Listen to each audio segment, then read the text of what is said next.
जय हिंद दोस्तों, mission success happy में आप सभी का स्वागत है। फ्रेंड्स देखिए यहाँ पे आप लोगों को यहाँ पे इसमें मध्य निषेध सिपाही का जो एग्ज़ाम हुआ था आपको 27/2/2022 में एक ही पाली में ली गई थी, उसी का यहाँ पे आप लोग को हल प्रश्न पत्र देखने को मिलेगा। और ज्ञान बिंदु जीएस एकेडमी का आप लोग को 15 तक सेट अपलोड कर दिया गया है।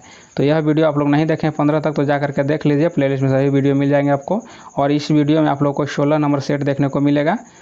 तो चलिए बिना देर किए हुए स्टार्ट करते हैं। और फ्रेंड देखिए, कुछ समय के अभाव के कारण आप लोग को सेट टाइम से नहीं अपलोड किया जा रहा था, तो चलिए हम कोशिश कर रहे हैं कि आप लोगों को जल्द इस बुक को समाप्त करें। और देखिए इसमें 16 नंबर सेट स्टार्ट किया जा रहा है इसमें। तो देखिए यहाँ पे पहला क्वेश्चन देख लेते हैं कि बेकिंग सोडा है सोडियम, तो यहाँ बाइकार्बोनेट हो जाएगा। ऑप्शन यहाँ जो आपको डी हो जाएगा, सोडियम बाइकार्बोनेट हो जाएगा। और इसका सूत्र देखिए NaHCO3 हो जाएगा। और यहाँ पे देख लेते हैं कि सोडियम बाइकार्बोनेट का प्रयोग बेकरी उत्पादन में किया जाता है। अग्निशामक यंत्रों में बेकिंग सोडा का प्रयोग होता है। और यहाँ देखिए निर्जल सोडियम कार्बोनेट Na2CO3 का उपयोग आपको कपड़ा धोने के साबुन में होता है। और यहाँ देखिए सोडियम थायोसल्फेट जो होता है रसायन का प्रयोग फोटोग्राफी तथा एक एंटीक्लोर के रूप में होता है। और यहाँ सोडियम थायोसल्फेट एक रंगहीन क्रिस्टलीय तत्व है। और सोडियम यहाँ पे देखिए हाइड्रोक्साइड को कास्टिक सोडा कहा जाता है। और सोडियम हाइड्रोक्साइड का सूत्र आपको NaOH हो जाएगा। और यहाँ पे पोटेशियम हाइड्रोक्साइड KOH को कास्टिक पोटास कहा जाता है। और सोडियम क्लोराइड NaCl को साधारण नमक कहा जाता है। और यहाँ पे देख लेते हैं 2 नंबर प्रश्न देख लीजिए कि 2011 की जनगणना के अनुसार भारत में साक्षरता दर लगभग कितना है। तो आपको हो जाएगा यहाँ पे ऑप्शन डी हो जाएगा, देखिए 73% हो जाएगा। और यहाँ पे देख लीजिए कि 2011 की जनगणना के अनुसार अंतिम आंकड़ा के अनुसार भारत में साक्षरता दर देखिए 74.04% है। तो देखिए लगभग में यहाँ पे यह है, तो इसीलिए यहाँ पे 73 दिया गया है। तो जो भी लगभग में आंसर रहेगा तो उसी को टिक करना है वहाँ पे। और यहाँ पे देख लीजिए कि 2011 की जनगणना के अंतिम आंकड़ों के अनुसार पुरुष साक्षरता दर जो था आपको 82.14% और महिला साक्षरता दर जो था 65.46% है। और भारत में सर्वाधिक साक्षरता दर वाला राज्य केरल हो जाएगा, न्यूनतम आपको अपना बिहार हो जाएगा। और यहाँ पे देख लेते हैं 2011 के जनगणना के अनुसार केरल राज्य का साक्षरता दर 93.91% है। और यहाँ पे देखिए 2011 के जनगणना के अनुसार बिहार का साक्षरता दर आपको 61.8% है। और देश का प्रथम पूर्ण साक्षरता जिला एर्नाकुलम जिले तत्कालीन जो है प्रधानमंत्री VP सिंह ने घोषित किया था, और 4 फरवरी 1990 को। यहाँ पे देख लेते हैं कि भारतीय संविधान की धारा 246 के अनुसार देश की जनगणना कराने का दायित्व संघ सरकार को सौंपा गया है, जो संविधान की 7वीं अनुसूची की क्रम संख्या आपको 69 पर अंकित है। और भारत में जनगणना की शुरुआत 1872 ईस्वी में लॉर्ड मेयो के कार्यकाल में हुई थी। और भारत में नियमित जनगणना यानी 10 वर्षीय जो हुआ था उसके बारे में कहा जा रहा है। इसका शुरुआत 1881 ईस्वी में लॉर्ड रिपन के कार्यकाल में हुआ था। और वर्तमान में भारत में महापंजीयक एवं जनगणना आयुक्त विवेक जोशी है। और देखिए यहाँ पे 3 नंबर प्रश्न देख लेते हैं।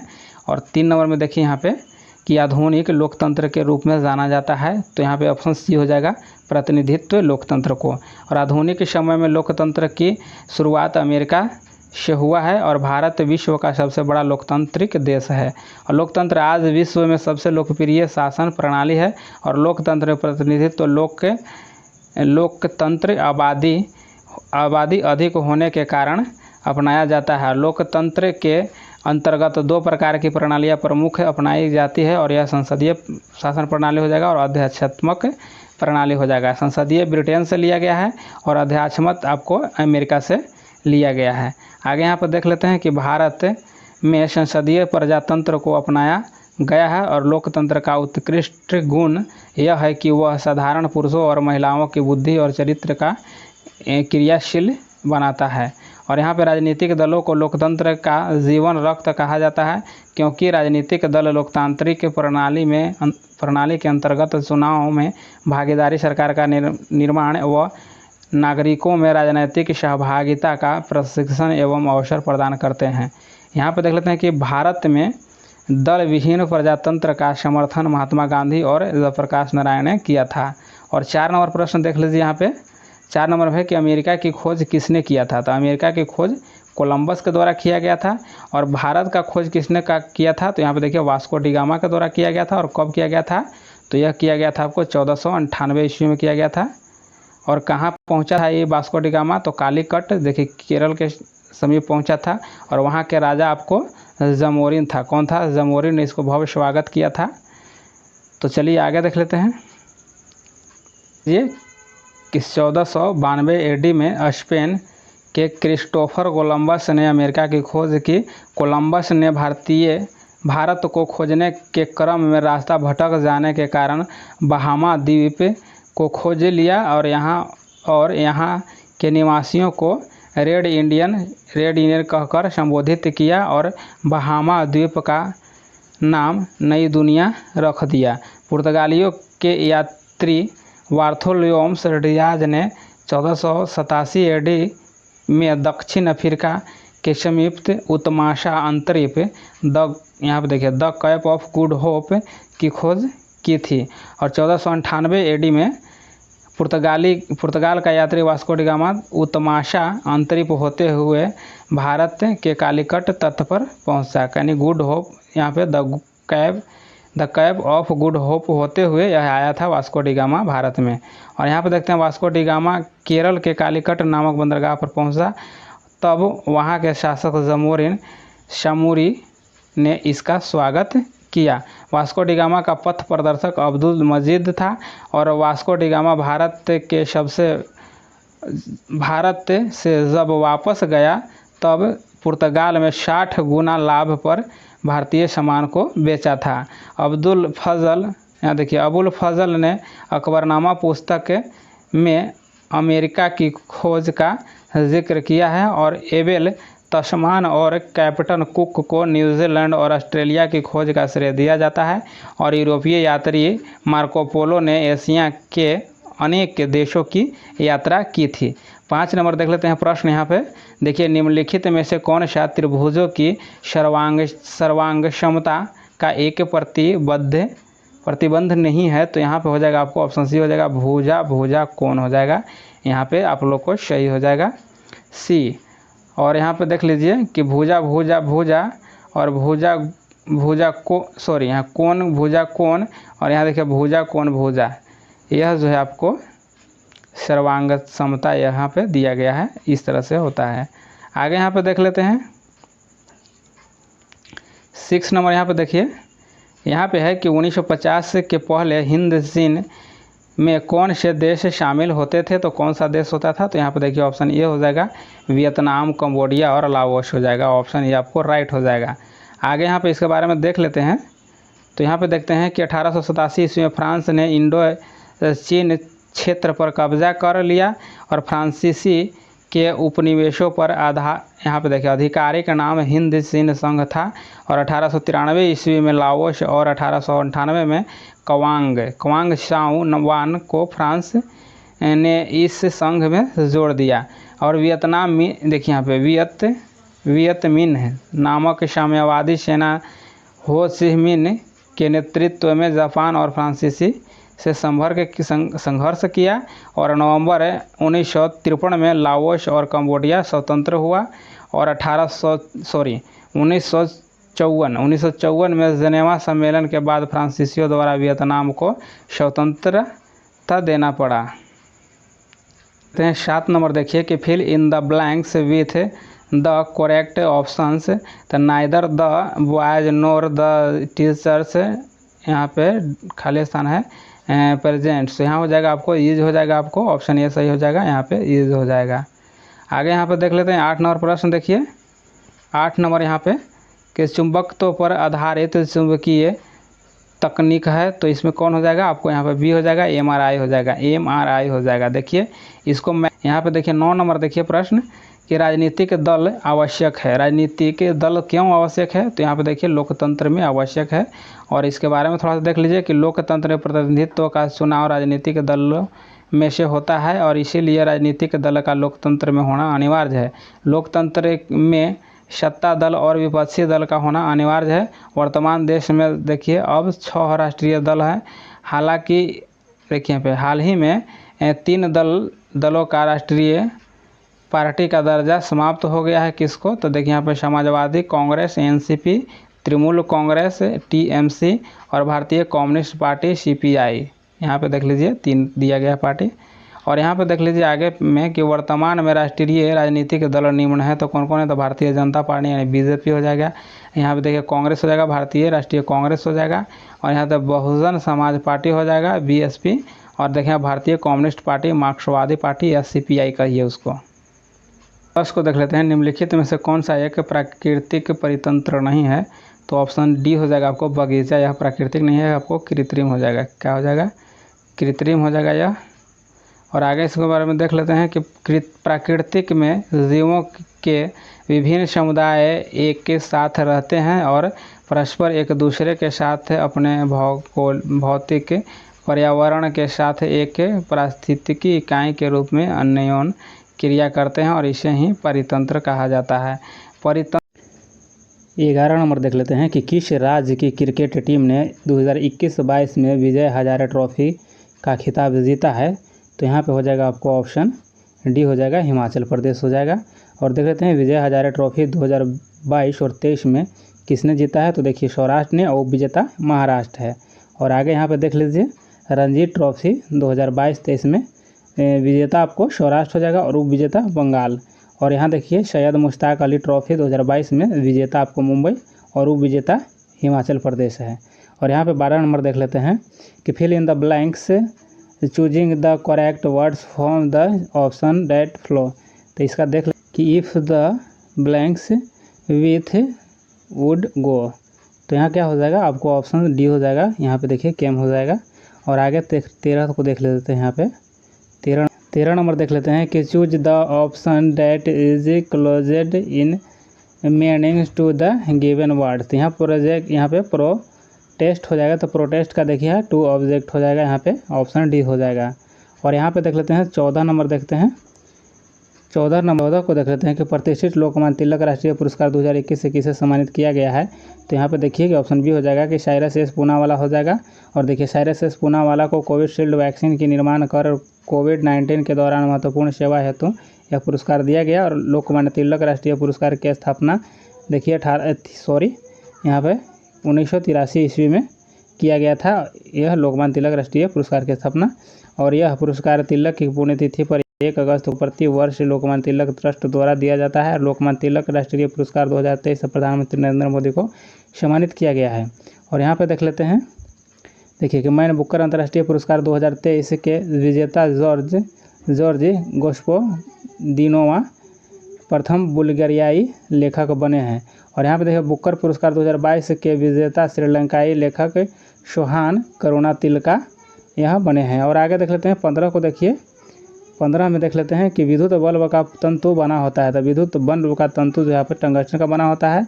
और विद्युत बल्ब का आविष्कार थॉमस अल्वा एडिसन ने किया था। और टंगस्टन का गलनांक उच्च होने के कारण उसका प्रयोग फिलामेंट के रूप में किया जाता है। और इसका गलनांक जो है 34 से 122 डिग्री सेल्सियस तथा क्वथनांक इसका 5555 डिग्री सेल्सियस होता है। और यहाँ विद्युत बल्ब में टंगस्टन का विद्युत बल्ब में टंगस्टन का बना हुआ एक पतला तंतु होता है, जिससे होकर जब विद्युत धारा प्रवाहित होती है तो यह गर्म होकर के प्रकाश देने लगता है। हैलोजन लैंप का तंतु टंगस्टन एवं सोडियम की मिश्र धातु का बना होता है। आगे यहाँ पे देख लेते हैं, सोडियम मिला होने के कारण यह पीले रंग के प्रकाश को उत्पन्न करता है। और विद्युत हीटर की कुंडली नाइक्रोम के बना होती है। और तांबा तथा एल्युमिनियम धातु विद्युत का सुचालक होता है। और विद्युत बल्ब में विद्युत ऊर्जा को प्रकाश एवं ऊष्मा ऊर्जा में तो यहाँ पे आंसर देख लीजिए आप लोग, इसका आंसर सी हो जाएगा, 20% हो जाएगा यहाँ पे।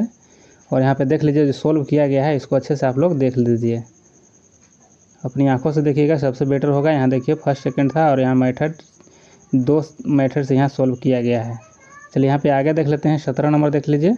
और 17 नंबर, एक खिलौने पर 12% छूट देने पर इसे 308 में बेचा जाता है, खिलौने का अंकित मूल्य पूछा जा रहा है, तो इसका आंसर देख लीजिए। यहाँ पे देख लीजिए आंसर इसका सोल्व किया हुआ है। देखिए यहाँ फर्स्ट मेथड हो गया और यहाँ सेकंड मेथड है, दोनों मेथड से आप लोग समझ लीजिए और अपने आंखों से देखिए, इसको अच्छे से समझ लीजिए। वीडियो को आप लोग थोड़ा सा रोक करके देख लीजिएगा, सबसे बेटर होगा। और यह देखिए तारापुर केंद्र है, तो तारापुर केंद्र आपको देखिए कि आणविक शक्ति का केंद्र है। और देखिए तारापुर महाराष्ट्र में परमाणु विद्युत गृह संयुक्त राज्य अमेरिका की सहायता से 1969 में स्थापित भारत का पहला व्यावसायिक परमाणु विद्युत ऊर्जा संयंत्र है। और यहाँ पे अमेरिका से आयातित व संदर्भित यूरेनियम का ईंधन के रूप में प्रयोग होता है। और तारापुर आणविक शक्ति केंद्र का संरक्षण राष्ट्रीय बिजली निगम यहाँ किया जाता है। और तारापुर परमाणु ऊर्जा केंद्र कवचन जल रिएक्टर का उदाहरण है। नरोरा देखिए परमाणु ऊर्जा केंद्र दबाव भारी जल आधारित रिएक्टर है। और कैगा परमाणु ऊर्जा केंद्र दबाव भारी जल आधारित रिएक्टर है। अच्छा, कैगा कहाँ है और नरौरा कहाँ है? देखिए नरौरा जो आपको हो जाएगा यह यूपी में हो जाएगा और कैगा आपको कर्नाटक में हो जाएगा, इसे याद रखिएगा। और यहाँ देखिए 18 मई 1974 ईस्वी में पोखरण जैसलमेर राजस्थान में भारत का प्रथम स्वदेशी प्रशिक्षण परमाणु विस्फोटक किया गया था। और यह बम 12 किलोटन क्षमता का था और इसका कोड नाम स्माइलिंग बुधा था। और यहाँ पे देख लेते हैं आगे कि विश्व का पहला परमाणु बिजली घर रूस में स्थापित किया गया था और यूएसए में दूसरा था। आगे यहाँ पे देख लेते हैं 19 में कि लीलाधर जागुड़ी द्वारा रचित कविता है। तो इनका क्या हो जाएगा? यहाँ पे हो जाएगा आपको मेरा ईश्वर हो जाएगा, ऑप्शन आपको सी हो जाएगा। यहाँ पे देख लीजिए लीलाधर जागुड़ी द्वारा रचित कविता, लीलाधर जागुड़ी की कविता संग्रह ईश्वर की अध्यक्षता में संकलित है। और इस कविता में कवि ईश्वर की अवधारणा पर प्रश्न चिन्ह खड़ा करता है। यहाँ देखिए लीलाधर जागुड़ी की अन्य रचनाएं देख लीजिए, शंख मुखी शिखरों पर और नाटक जारी है। और इस यात्रा में रात अब भी मौजूद है, बची हुई पृथ्वी, घबराए हुए शब्द, भय भी शक्ति देता है, अनुभव के आकाश में चांद और बादल राग। कविता आधुनिक कवि सूर्यकांत त्रिपाठी निराला के द्वारा लिखा गया है। और देखिए यहाँ पे कि पूरा हिंदुस्तान मिलेगा के कविता केदारनाथ अग्रवाल हैं। और छाया मत छूना कविता के कवि गिरिजा कुमार माथुर हैं। और 20 नंबर में देख लेते हैं यहाँ पे 20 को देख लीजिए, 20 का आंसर आपको बी हो जाएगा, समकोण त्रिभुज। और इसके बारे में आप लोग देख लीजिए, यहाँ मैथ से संबंधित है। चलिए आगे यहाँ पे 21 नंबर में देख लीजिए कि भारतीय सशस्त्र बलों के पहले चीफ ऑफ डिफेंस स्टाफ कौन थे? तो पहले पूछा जा रहा है, तो यहाँ पे देखिए कि ऑप्शन बी हो जाएगा, सबसे पहले बिपिन रावत जी बने थे। और इनकी मृत्यु भी हो गई है, दुर्घटना में हुई थी। तो इनके बारे में थोड़ा सा देख लीजिए कि 24 दिसंबर 2019 को भारत की सुरक्षा मामलों की मंत्रिमंडलीय समिति ने CDS पद का सृजन किया। और जनरल बिपिन रावत को 1 जनवरी 2020 को भारत का प्रथम रक्षा प्रमुख बनाया गया था। और CDS की पद अवधि 3 वर्ष या 65 वर्ष की आयु तक के लिए होता है। और इसमें से जो पहले हो जाए। और यहाँ पे आगे देख लीजिए कि 8 दिसंबर 2021 को बिपिन रावत की मृत्यु हेलीकॉप्टर दुर्घटना में हो गई। वर्तमान में चीफ ऑफ डिफेंस स्टाफ यानी CDS कौन है? तो यहाँ पे देखिए जनरल अनिल चौहान जी है।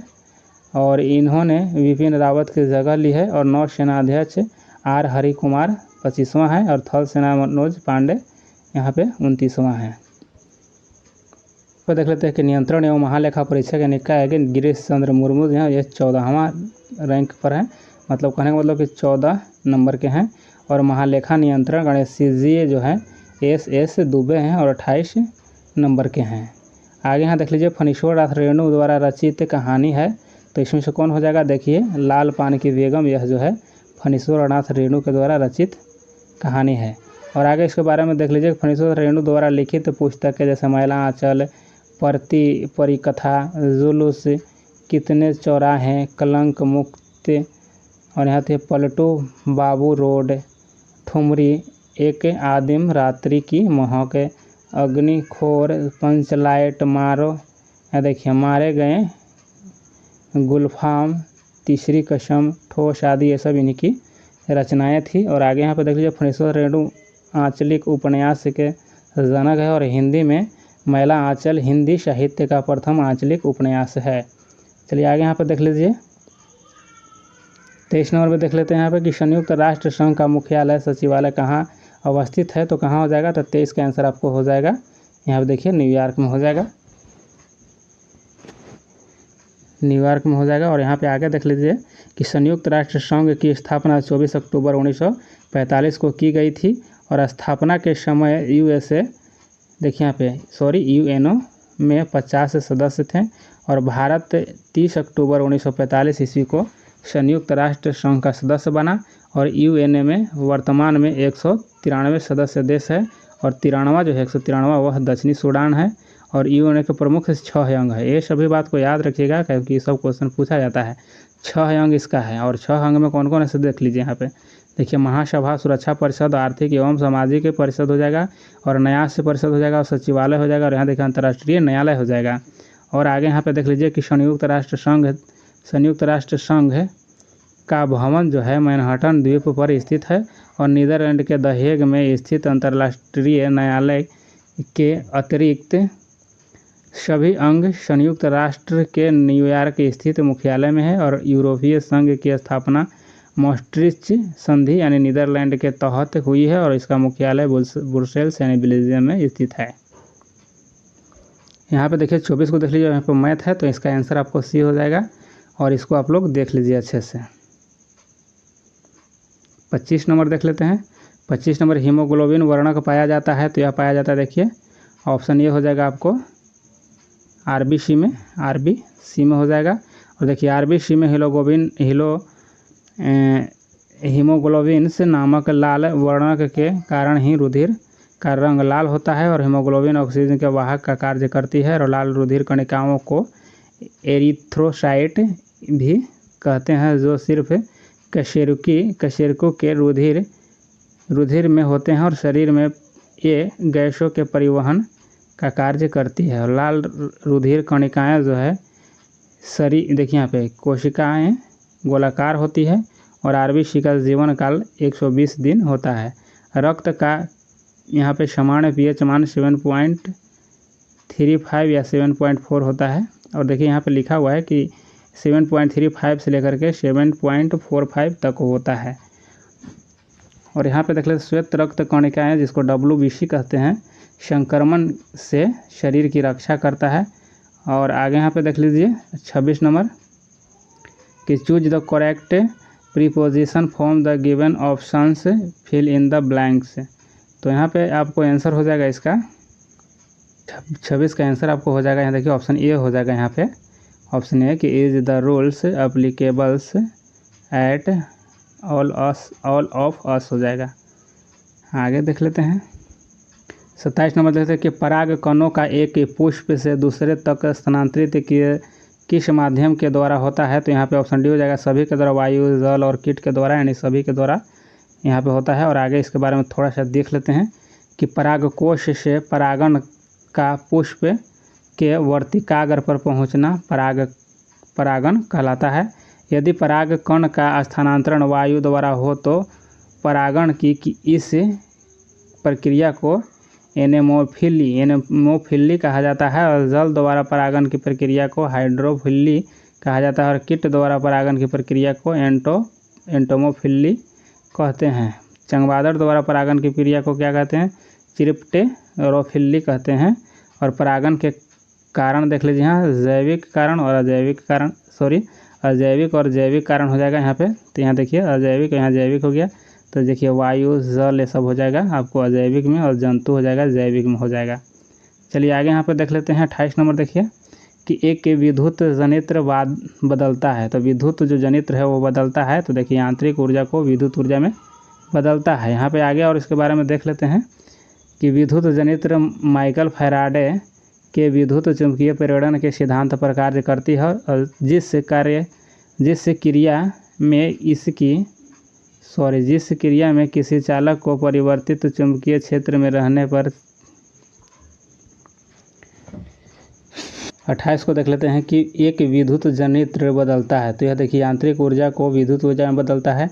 और यहाँ पे देखिए विद्युत जनित्र माइकल फैराडे के विद्युत चुंबकीय प्रेरण के सिद्धांत पर कार्य करती है और यहाँ पे जिस क्रिया में किसी चालक को परिवर्तित चुंबकीय क्षेत्र में रखने पर चालक में विद्युत धारा प्रेषित होती है, विद्युत चुंबकीय प्रेरण कहलाती है। देखिए यहाँ पे कि ऊर्जा के संरक्षण नियम के अनुसार ऊर्जा का न तो निर्माण किया जा सकता है और न ही इसका नष्ट किया जा सकता है। चलिए आगे देख लेते हैं। यहाँ देखिए 29 नंबर के देखते हैं कि डी.आई. मेंडलीफ को श्रेय दिया जाता है, तो इसको दिया जाता है ऑप्शन सी हो जाएगा, इसके तत्वों की आवर्त सारणी के लिए दिया जाता है। और यहाँ देखिए मेंडलीफ के आवर्त नियम के अनुसार तत्वों के भौतिक व रासायनिक गुण उसके परमाणु भारों के आवर्ती फलन होते हैं। और यहाँ पे देख लेते हैं कि मेंडलीफ ने 63 ज्ञात तत्वों को 7 क्षैतिज पंक्तियों व 9 ऊर्ध्वाधर कॉलमों में सारणीबद्ध किया है और क्षैतिज पंक्तियों को आवर्त तथा ऊर्ध्वाधर कॉलम को वर्ग कहा है। और मेंडलीफ की आवर्त सारणी के गुण देख लेते हैं कि तत्वों का अध्ययन सुविधाजनक है और भविष्य में खोजे जाने वाले अज्ञात तत्वों के गुण धर्मों की भविष्यवाणी संभव हुई है। और आगे यहाँ पे देख लेते हैं कि तत्व, यहाँ पे देखिए कि तत्व का सही परमाणु भार ज्ञात करना संभव हुआ और नए तत्वों की खोज व वैज्ञानिक अनुसंधानों में सहायता प्राप्त हुई है। और तत्वों के यौगिकों की प्रकृति व उसके संयोजकता की जानकारी प्राप्त हुई है। और आधुनिक आवर्त सारणी का पिता हेनरी मोसले को कहा जाता है। और आधुनिक आवर्त सारणी के नियम के अनुसार तत्वों के भौतिक व रासायनिक गुण उसके परमाणु क्रमांकों के आवर्ती फलन होते हैं। और आवर्त सारणी में 18 वर्ग और 7 आवर्त होते हैं। और आवर्त सारणी में ज्ञात तत्वों की संख्या आपको 118 है। यहाँ पे देखते हैं 30 नंबर देख लीजिए कि choose the correct passive voice of the given sentence he speaks Hindi. यहाँ पे हो जाएगा आपको ऑप्शन सी हो जाएगा। देखिए कि Hindi is spoken by him हो जाएगा, ऑप्शन सी हो जाएगा इसका।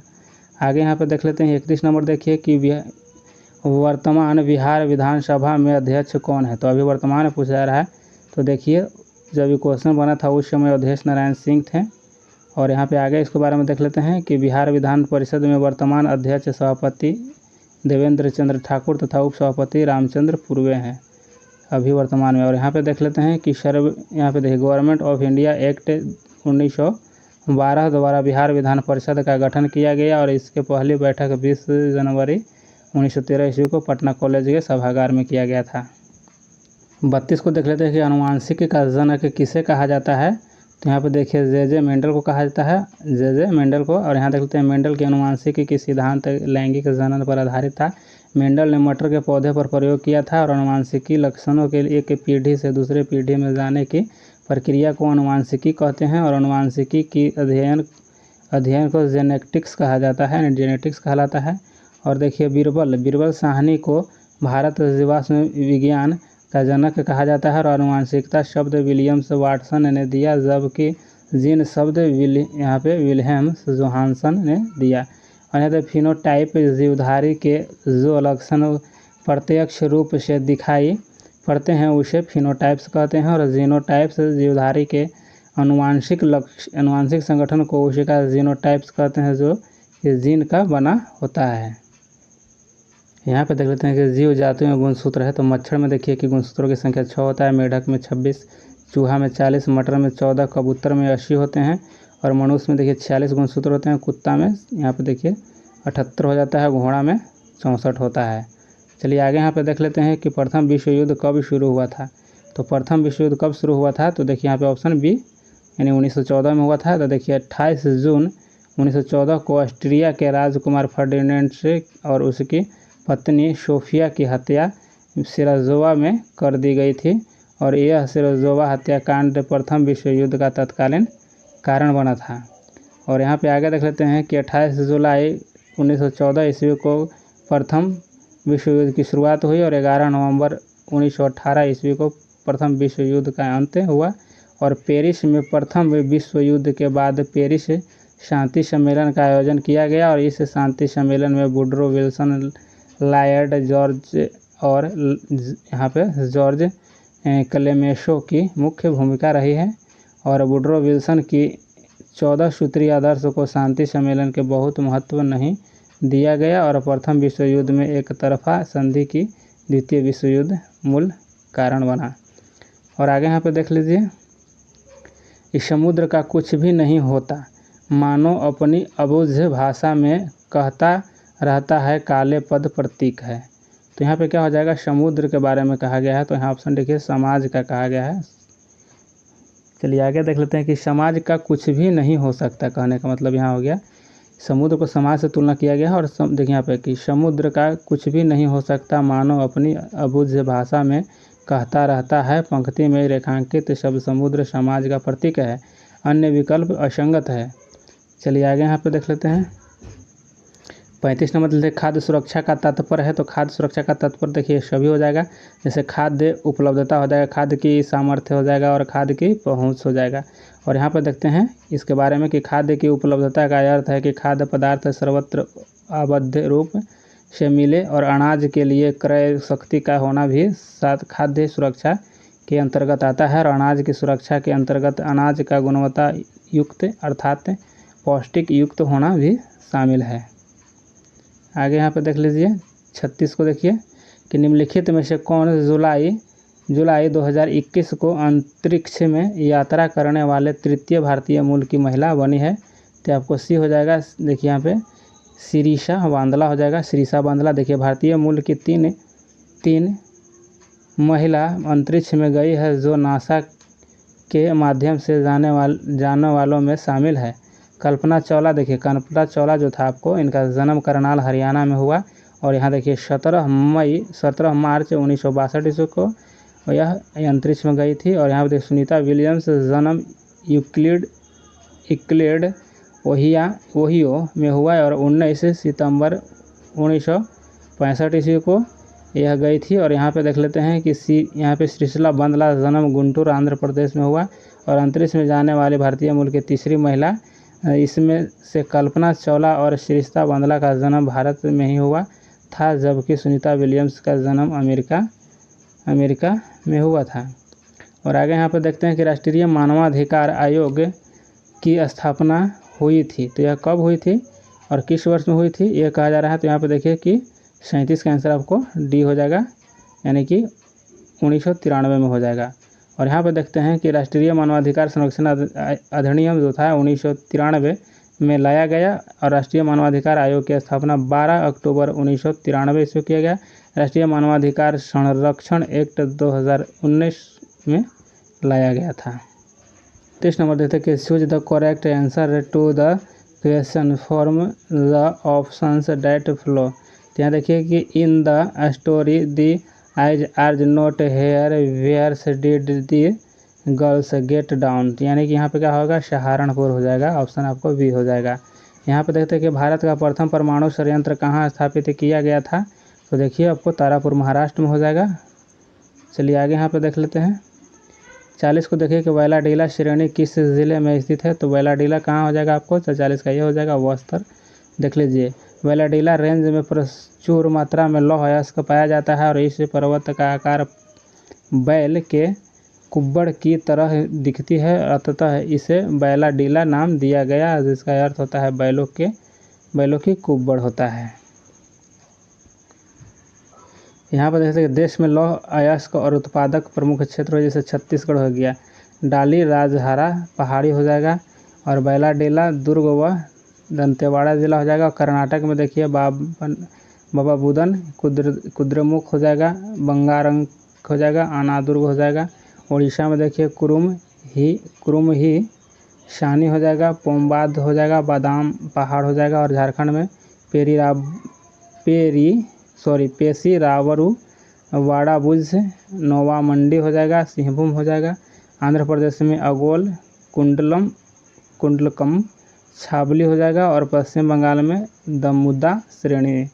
आगे यहाँ पर देख लेते हैं 41 को देखिए कि सरहुल पर्व प्रमुख कौन मनाते हैं। तो यहाँ पर देखिए कि उरांव लोग मनाते हैं।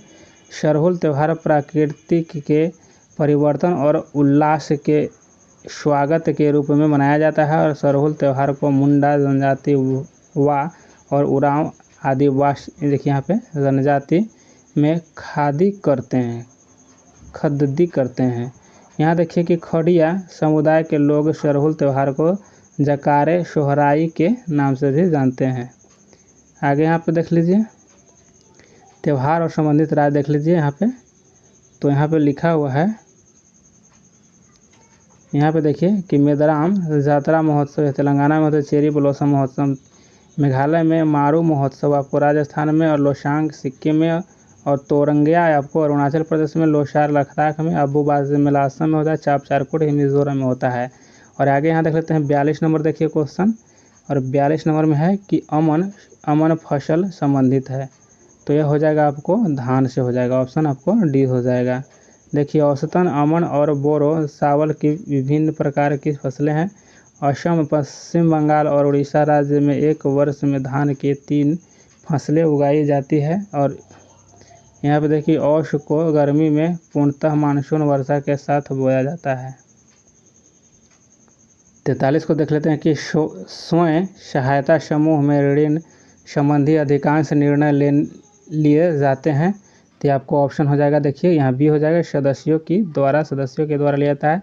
स्वयं सहायता समूह सुरक्षा उद्यमों का ऐसा समूह है जो अपनी आय से सुविधाजनक तरीके से बचत करने और उसके समूह में सम्मिलित फंड में शामिल करने और उसके समूह के सदस्यों को उसकी उत्पादन और उपभोक्ता ज़रूरतों के लिए समूह द्वारा तय ब्याज अवधि और अन्य शर्तों पर दिए जाने के लिए आपस में सहमत होते हैं।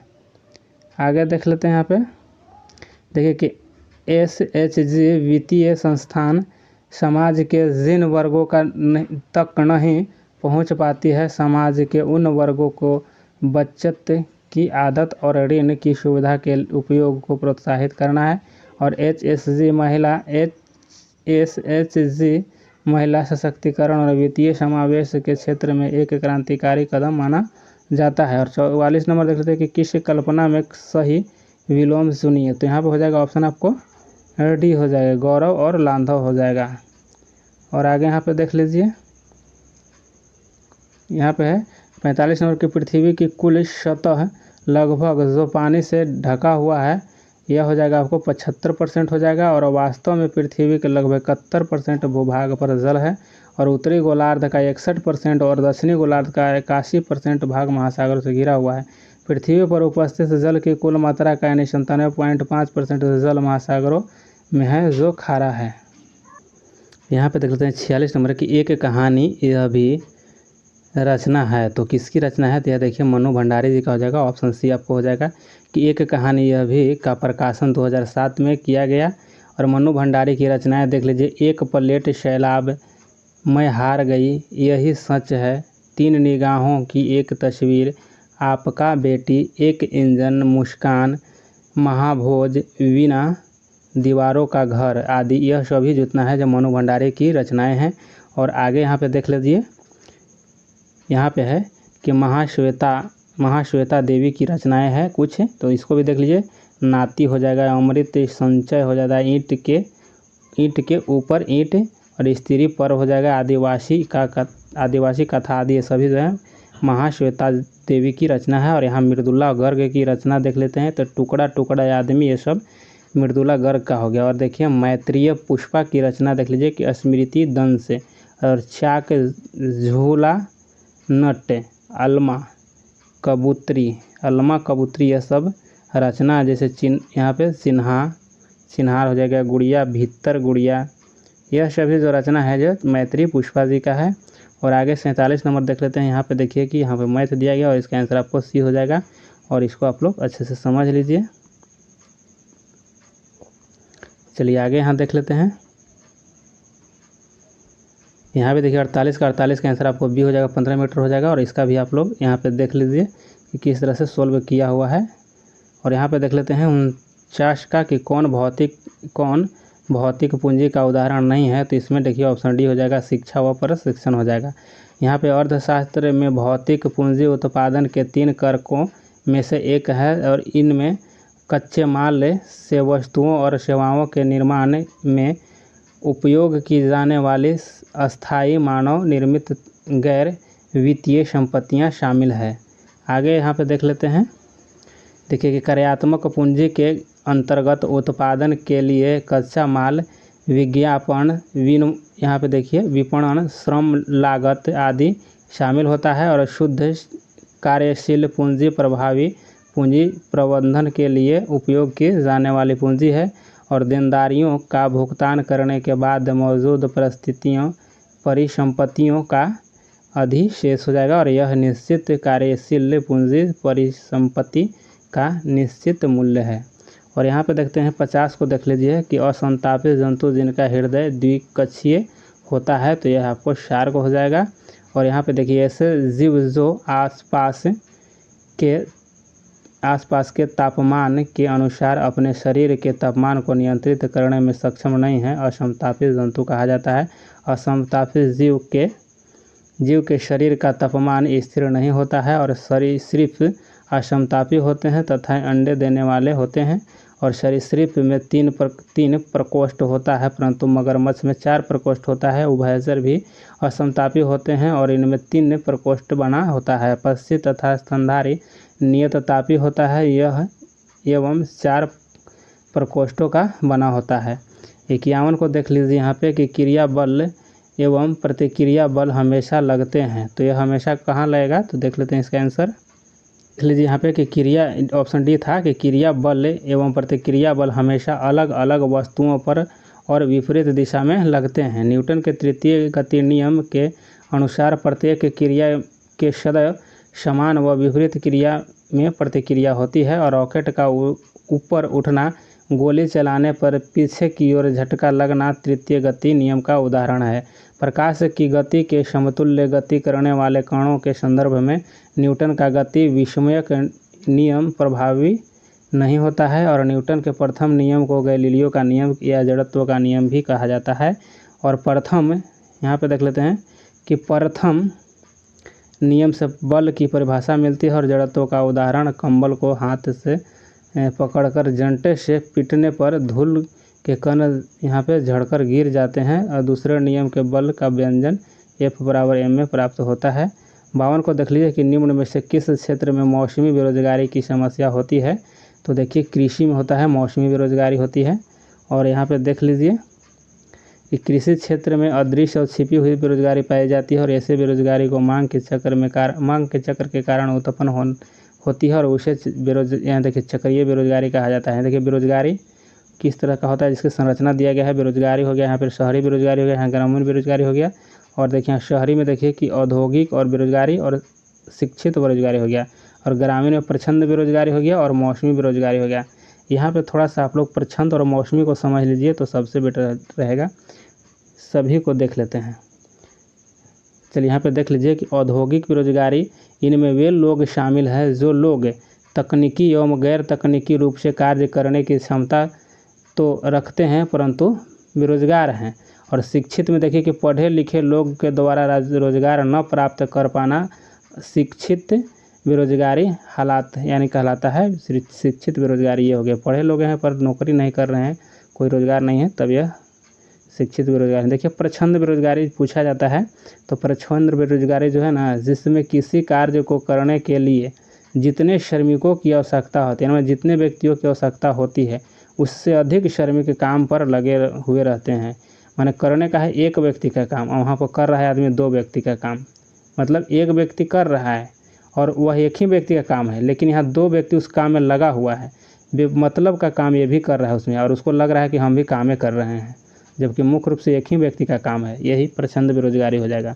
और मौसमी बेरोजगारी में क्या होता है कि देखिए कि 1 वर्ष के भीतर किसी मौसम या कुछ महीनों के लिए किसी व्यक्ति को रोजगार मिलना तथा शेष महीनों या मौसम को कार्य नहीं मिलना मौसमी बेरोजगारी कहलाता है।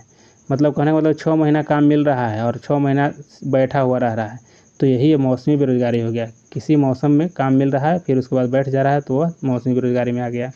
यहाँ पे देख लेते हैं 53 को देखिए कि निम्नलिखित में से किसका प्रोटीन एवं वसा तेल का प्रचुर स्रोत होता है, तो देखिए यहाँ पे सोयाबीन हो जाएगा, आपको ऑप्शन बी हो जाएगा। 54 में देख लेते हैं कि राष्ट्रपति को महाभियोग की प्रक्रिया से कौन अपदस्थ कर सकता है, तो यहाँ पे ऑप्शन ए हो जाएगा, संसद के द्वारा किया जाता है। और यहाँ पे देख लीजिए कि भारतीय संविधान की महाभियोग की प्रक्रिया अमेरिका से ली गई है और 61 संविधान के तहत इसे महाभियोग लाया जाता है। और देखिए, महाभियोग प्रक्रिया प्रारंभ करने से पहले 14 दिन पूर्व राष्ट्रपति को सूचना दिया जाता है और महाभियोग का प्रस्ताव किसी भी सदन में लाया जा सकता है, यानी राज्यसभा या लोकसभा किसी भी सदन में लाया जा सकता है। और महाभियोग के समय संसद अर्ध न्यायिक संस्था की तरह कार्य करती है और महाभियोग पर संयुक्त अधिवेशन नहीं बुलाया जा सकता है। और भारत के किसी राष्ट्रपति के विरुद्ध अब तक महाभियोग नहीं चलाया गया है, अभी तक नहीं चलाया गया है किसी भी राष्ट्रपति के ऊपर। और यहाँ देखिए, मतदान सूची को आमतौर पर कहा जाता है, तो क्या कहा जाता है, तो यहाँ देखिए सी हो जाएगा, वोटर लिस्ट कहा जाता है या तो मतदाता सूची भी कहा जाता है। और इसके बारे में थोड़ा सा देख लीजिए कि मतदाता सूची निर्वाचन आयोग द्वारा तैयार किया जाता है और 61वां संविधान संशोधन 1989 में मतदाता के लिए आयु 21 वर्ष से घटाकर 18 वर्ष कर दिया गया था। और यहाँ देखिए कि भारतीय संविधान में भाग 15 में अनुच्छेद 324 से 329 तक निर्वाचन से संबंधित उपबंधों का उल्लेख किया गया है। राष्ट्रपति, उपराष्ट्रपति, राज्यसभा एवं राज्य विधान परिषद के निर्वाचित हेतु एकल संक्रमण अनुपातिक प्रतिनिधित्व प्रणाली अपनाई गई है। और तारकुंडे समिति, दिनेश गोस्वामी समिति, बोहरा समिति, इंद्रजीत गुप्ता समिति आदि चुनाव सुधार से संबंधित है। 56 में देख लेते हैं कि राज्यसभा का सभापति अपना त्याग पत्र किसको संबोधित करता है, तो यहाँ पे हो जाएगा राष्ट्रपति को संबोधित करता है। और आगे यहाँ पे देख लीजिए कि राज्यसभा के सभापति और उपसभापति पद का सृजन अनुच्छेद यहाँ पे देखिए 89 के अंतर्गत किया गया है। राज्यसभा के पदेन सभापति भारत के उपराष्ट्रपति होते हैं और उपराष्ट्रपति अपना त्यागपत्र राष्ट्रपति को देते हैं, राष्ट्रपति अपना त्यागपत्र उपराष्ट्रपति को देते हैं। प्रधानमंत्री सहित सभी संघीय मंत्री अपना त्यागपत्र राष्ट्रपति को देते हैं और राष्ट्रपति प्रधानमंत्री के त्यागपत्र की सूचना स्पीकर को देते हैं। देखिए यहाँ पे ना कि राष्ट्रपति प्रधानमंत्री के त्यागपत्र की सूचना स्पीकर को देते हैं। और भारतीय संविधान का अनुच्छेद 80 राज्यसभा की संरचना का प्रावधान करता है। राज्यसभा के सदस्य की अधिकतम संख्या 250 हो सकती है, परंतु वर्तमान में 245 है।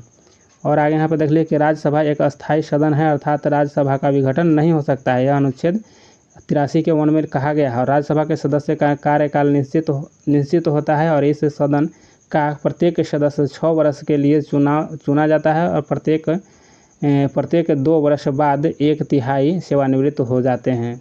57 को यहाँ पर देख लेते हैं कि निम्नलिखित में से कौन सा दक्षिण अफ्रीका के रंगभेद आंदोलन से संबंधित है, तो यहाँ पे ऑप्शन यहाँ पे देखिए बी हो जाएगा, नेल्सन मंडेला हो जाएगा। रंगभेद नीति से नेल्सन मंडेला संबंधित है।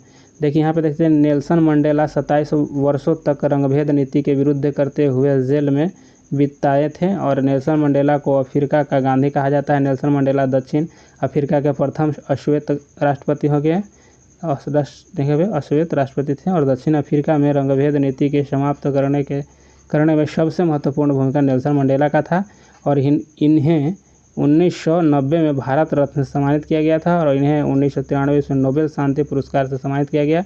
कोफी अन्नान UN के महासचिव थे। 58 को देख लीजिए कि एक पासे को फेंकने पर अभाज्य संख्या प्राप्त होने की प्रायिकता पूछा जा रहा है, तो ऑप्शन यहाँ देखिए डी हो जाएगा और यहाँ पे सोल्व किया हुआ है, इसे देख लीजिए आप लोग। 59 को देख लेते हैं यहाँ पे कि बिरजू महाराज, देखिए यहाँ पे कि बिरजू महाराज का संबंध किस शास्त्रीय नृत्य से है, तो देखिए यहाँ पे कथक हो जाएगा, ऑप्शन आपको बी सही हो जाएगा। और यहाँ पे देख लीजिए, जैसे यहाँ देख लीजिए कथक नृत्य से संबंधित कलाकार लच्छू महाराज हो जाएंगे, सुखदेव महाराज, सितारा देवी, गोपी कृष्णन हो जाएंगे, शोभा नारायण हो जाएंगे, हरा मालविका सरकार हो जाएंगे और चंद्रलेखा विंदादिनी महाराज, अच्छन महाराज और नारायण प्रसाद आदि सब हो गए। भरतनाट्यम से संबंधित यामिनी कृष्णमूर्ति हो जाएंगे, सोनल मान सिंह हो जाएंगे, रुक्मिणी देवी अरुणडेल और हो जाएंगे। और यहाँ पर कथकली से हो जाएंगे जैसे कि उदय शंकर कृष्ण नायर और शांताराव मृणालिनी साराभाई, आनंद शिवरामन आदि ये सभी संबंधित है। और यहाँ पे देख लीजिए शास्त्रीय नृत्य और राज्य भरतनाट्यम तमिलनाडु, कथकली केरल हो जाएगा, मोहिनीअट्टम केरल हो जाएगा, कुचिपुड़ी आंध्र प्रदेश, सत्रिया हो जाएगा, असम में हो जाएगा, मणिपुर में, कथक उत्तर प्रदेश, ओडिशा आपको ओडिशा में हो जाएगा। और यहाँ पे देख लेते हैं 60 नंबर में कि एक कंपनी जो एक से अधिक देशों में उत्पादन का स्वामित्व रखती है या नियंत्रण करती है, यह कहलाती है, तो आपको सी हो जाएगा, बहुराष्ट्रीय कंपनी होता है, बहुराष्ट्रीय कंपनी होता है। चलिए आगे यहाँ पर देख लीजिए इसके बारे में थोड़ा सा कि बहुराष्ट्रीय कंपनियां एक ब्रांड या एक से अधिक ब्रांडों का भी उत्पादन हो सकता है। और बहुराष्ट्रीय कंपनियां का यहाँ पे चुकता पूंजी और वार्षिक कारोबार वृहद पैमाने पर होता है। और औद्योगिक क्रांति के बाद बहुराष्ट्रीय कंपनी का प्रभाव विश्व स्तर पर बढ़ा है। 61 नंबर कौन से समूह के सभी शब्द कमल के पर्यायवाची है? तो कमल के पर्यायवाची देखिए ऑप्शन सी में हो जाएगा सरोज, पंकज और यहाँ अरविंद हो जाएगा। और आगे यहाँ पे देख लीजिए 62 को देख लेते हैं कि 62 में है कि यहाँ पे देखिए मैथ दिया गया है, तो इसका आपको आंसर हो जाएगा सी हो जाएगा, 54 हो जाएगा। तो इसको आप लोग देख लीजिए। और यहाँ पे आगे देख लेते हैं दाले का बहुवचन हो जाएगा, दाल का बहुवचन पूछा जा रहा है तो दाल का दाले हो जाएगा, ऑप्शन डी आपको सही हो जाएगा। और यहाँ पे देख लेते हैं जैसे देखिए एक वचन शब्द का वाक्य हो जाएगा दाल पक गई। अब बहुवचन में हो कि सभी दालें पक गई, तो यहाँ इसको समझ लीजिए आपको लोग। 64 को देख लेते हैं कि देशों के बीच विकास की तुलना करने हेतु उपयोगी मापक है, तो ये आपको ये हो जाएगा कि प्रति व्यक्ति आय हो जाएगा, ऑप्शन ए आपको राइट हो जाएगा। और आगे इसके बारे में थोड़ा सा देख लेते हैं कि प्रति व्यक्ति आय किसी देश का औसत आय यानी प्रति व्यक्ति आय होता है। और जीडीपी किसी देश की एक वर्ष में वस्तुओं और सेवाओं के अंतिम उत्पादन का कुल योग होता है। और विश्व बैंक के अनुसार जो व्यक्ति प्रतिदिन $2.15 से कम अर्जन करता है वह गरीबी रेखा के नीचे आते हैं। और सर्वाधिक प्रति व्यक्ति आय कतर का है। अब भारत में सर्वाधिक प्रति व्यक्ति आय सिक्किम का है 2021-22 में। और केंद्र शासित प्रदेश में प्रति व्यक्ति आय सर्वाधिक दिल्ली का है। और देखिए 65 को देखते हैं कि हड़प्पा के किस स्थल में जलाशय के प्रमाण मिले हैं? तो कहाँ जलाशय के प्रमाण मिले हैं? तो देखिए धौलावीरा में मिला है। और धौलावीरा गुजरात राज्य में स्थित है। और धौलावीरा की खुदाई 1967-68 में जेपी जोशी और 1990 से 92 ईस्वी में RS विस्ट के द्वारा किया गया है। धौलावीरा की जल प्रणाली जो है जल प्रबंधन प्रणाली जो था यह उत्तम बहुत था। और यहाँ पे देखिए धौलावीरा हड़प्पा सभ्यता का एकमात्र स्थल है जहाँ से त्रिस्तरीय दीवार के निर्माण का प्रमाण मिलता है। और वर्ष 2021 में धौलावीरा को यूनेस्को ने विश्व धरोहर स्थल में शामिल किया है। और भारत का मतलब यह 40वां मतलब कि स्थल शामिल किया गया है। और आगे यहाँ पे देख सकते हैं भारत में धौलावीरा दूसरा सबसे बड़ा हड़प्पाकालीन स्थल भी है। और लोथल से बंदरगाह का प्रमाण मिला है। हड़प्पा को स्टुअर्ट पिगट ने अर्ध औद्योगिक नगर कहा है। मोहनजोदड़ो से महा स्नानागार मिला है। सिंधु घाटी सभ्यता का भौगोलिक विस्तार देख लीजिए थोड़ा सा इसके बारे में, क्योंकि पूछा जाता है क्वेश्चन, तो इसे याद रखिएगा आप लोग। देखिए यहाँ पे देखिए उत्तर सीमा तक यहाँ देखिए कि जम्मू कश्मीर यानी मंडा तक है, चिनाब नदी तक था। और दक्षिण में देख लीजिए यहाँ पे दक्षिण में कि दैमाबाद महाराष्ट्र में है। और यहाँ देखिए आप पूरब में देख लीजिए यहाँ पे पूर्वी सीमा जो है हिंडन नदी तक था, आलमगीरपुर यूपी तक था। और यहाँ पे देख लेते हैं आप कि पश्चिम तरफ देखिए बलूचिस्तान यानी सुतका गेंडोर हो जाएगा, दस्तक नदी तक था। चलिए आगे यहाँ पे देख लेते हैं कि चनहुदड़ो एकमात्र पूरा स्थल है जहाँ से वर्गाकार ईंटें मिली है। और कालीबंगा से जुते हुए खेत का साक्ष्य मिला है। बनवाली से मिट्टी का बना हुआ हल मिला है। और 66 में देख लेते हैं कि RBI के वर्तमान गवर्नर कौन है? वर्तमान में पूछा है तो वर्तमान में अभी शक्तिकांत दास जी हैं। और आगे यहाँ पे देख लीजिए कि रघुराम राजन और उर्जित पटेल पूर्व में RBI के गवर्नर रह चुके हैं। और निर्मला सीतारमण भारत के भी वित्त मंत्री हैं। और RBI में एक गवर्नर और 4 उप गवर्नर होते हैं। RBI के द्वारा मौद्रिक नीति की घोषणा की जाती है। और आर्थिक समीक्षा व वित्त मंत्रालय द्वारा जारी किया जाता है। भारतीय रिजर्व बैंक की स्थापना 1 अप्रैल 1935 को हुआ था। और इसका राष्ट्रीयकरण जो है 1949 में हुआ था। और यहाँ देख लीजिए मैथ है, तो मैथ का आंसर इसका आपको हो जाएगा ऊपर देख लीजिए यहाँ पे बी हो जाएगा। और इसको अच्छे से आप लोग समझ लीजिए, यहाँ पे दिया गया है इसका सोल्व किया हुआ। तो चलिए यहाँ आगे देख लेते हैं। यहाँ देखिए 68 का हो जाएगा कि निम्नलिखित में कौन सी नदी मुहाना से सूरी बनाती है? तो देखिए सूरी जो आपको नर्मदा के द्वारा बनाया जाता है और ताप्ती के द्वारा बनाया जाता है। देखिए यहाँ नर्मदा और ताप्ती ज्वार नदमुख वाली नदियाँ हैं। और यह आपको पश्चिम की ओर बहती है। और प्रायद्वीपीय नदी नर्मदा और ताप्ती भ्रंश घाटियों से प्रवाहित होती हुए ज्वार नदमुख का निर्माण करते हुए अरब सागर में गिर जाती है।